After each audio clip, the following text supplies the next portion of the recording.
Now I want a second part of the meeting. I'd like to talk to you about how we're going to drive appointments, okay? So that'll be the second part of the meeting. So give me an idea, Aaron, Mackenzie, Iceman. What are some, what's one way of, what are kind of appointments? What are ways to drive appointments? What's the category of appointments? Circle of influence. Okay, walk me through that. So, for the sales guys, friend, family member, previous customer, someone that you know on your either social network, Facebook, LinkedIn, Instagram, for most of the guys. You grab a customer out there, you do some advertising, and it's your circle of influence. Okay, really good, guys. Circle of influence is a big one. A lot of people in the business don't try and network into their friends, family members, where they do business. It's still a little bit old school. If you really want to be successful, you have to network. Mm-hmm. I'm going to tell you a little story. I want you to judge me on this.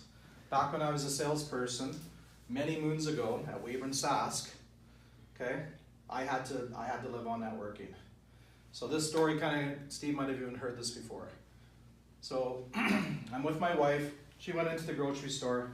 I'm sitting in my car, waiting for her to come out with the groceries, and I noticed this old guy. He's walking out, kind of caught my eye, goes into his car, puts the groceries in the trunk, puts the trunk down. I notice a dealer plate. So a young salesman full of piss and vinegar, I'm gonna chop him. Geez, that guy's, he's a dealer plate on a Buick LeSabre. Well, back in those days, GM had Buick, and then the Chev Olds dealership, right? So I was a car salesman with Oldsmobile, and this older gentleman was driving a Buick LeSabre. I'm like, wow, it's an opportunity. Trina shortly comes out after, so I'm waving her. I said, come on, Trina, let's go. Get in the car, let's go. She's like, John, what are you doing right now? What's going on? I said, just get in the car. We got to get going. She's like, you're really, really freaking me out. I said, get in the car. Let's go. Anyway, the old guy jumps in his car. He turns left. Trina's in the car. We got the groceries in. I turn. He turns left. I turn left. Well, Weyburn's not a big city. It was only 10,000 people. So 10 minutes later, he's pulling up to his house. I pulled right up behind him. Okay, I get out of my car. I walk right up to him. He looks at me and goes, have you been following me since the grocery store? I said, yes, my name's John Cott.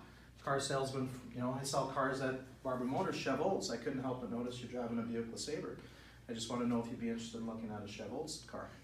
He kind of looked at me, really? You followed me from the grocery store? I said, yeah, I did. I'm just thinking you might want to look at what I can do on a Chev Olds car. He says, that won't be necessary. I own the Buick. It was Mr. Dreiss. I own the Buick LeSabre store. Anyway, I went back to my car, drove home, and of course Mel Barber, but he did say, I like your tenacity, and he called my boss, Mel Barber, the next day. Mel called me in and says, hey, don't be stalking people and following them home. But then he winked, as I left the office, kind of like, good job, Bob. Good job, JK, or whatever. But my point on the story, guys, is not to stalk people, not to do that. But don't be afraid. Don't be afraid to network. Right? You got to be proud of what you're doing. You got to be proud to be a car salesman. You got to be proud of the company you're working for. If I go out for supper with Trina, every single time I'm talking to the server and saying, hey, here's my card. If you're ever interested in a vehicle, asking them what they're driving, whatever it is. And I can tell you, I can't even count them on my hand how many times 3 months later I get paged downstairs and some server from 3 or 4 months ago saying, hey, you gave me your card and I'm looking for a vehicle. I don't even recognize her, but she remembered, and then 3 months later she's buying a car. So like Aaron said, circle of influence, I mean men's clubs.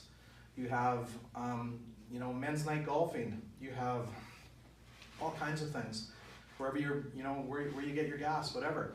I'm just saying, does everybody know what you're doing? Does everybody know that you're a car guy? Does everybody know that you sell cars? And that's what I mean by circle of influence networking, okay?